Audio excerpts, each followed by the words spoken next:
बहुत समय पहले एक शांत और प्यारे से गांव में एक लड़का रहता था, रॉडनी। उसकी जिंदगी आम थी, लेकिन उसकी आंखों में सपनों की चमक थी। उसके पास था एक छोटा सा घर, मवेशी और एक खुशहाल परिवार। लेकिन कहते हैं ना, जिंदगी हमेशा एक जैसी नहीं रहती। फिर आया वो साल जब आसमान ने जैसे कसम खा ली हो कि अब ये जमीन कभी भीगी नहीं जाएगी। बारिश महीनों तक नहीं हुई। धूप इतनी तेज थी कि खेतों की मिट्टी चीखने लगी। पेड़ सूख गए, फसलें जल गईं, मवेशी मरने लगे।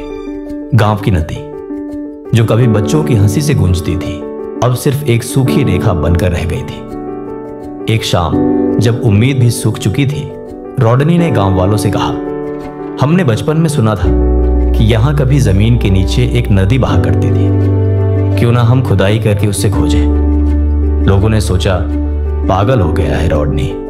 फिर भी उम्मीद के आखिरी टुकड़े को पकड़कर कुछ लोगों ने खुदाई शुरू की। 2 दिन, 4 दिन, 1 हफ्ता, पर जमीन तो जैसे पत्थर बन चुकी थी। लोग थक गए और फिर उन्होंने छोड़ दिया।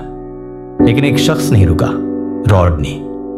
वो हर सुबह सूरज से पहले उठता, फावड़ा उठाता और जमीन से कहता, मुझे पता है तू मुझे जवाब जरूर देगी। लोग हंसते थे, ताने मारते थे, इतनी गहराई में क्या मिलेगा। और फिर एक दिन जब उसके हाथों में छाले थे, आंखों में धूल थी, तभी जमीन से कुछ आवाज आई, टप टप पानी। हां, पानी। जमीन के नीचे बह रही वो नदी, जिसकी सिर्फ कहानी सुन रखी थी, आज हकीकत बन गई थी। गांव की चीखें अब खुशी की थी। बच्चे दौड़ते हुए आए। लोगों ने झुककर रॉडनी को गले लगा लिया।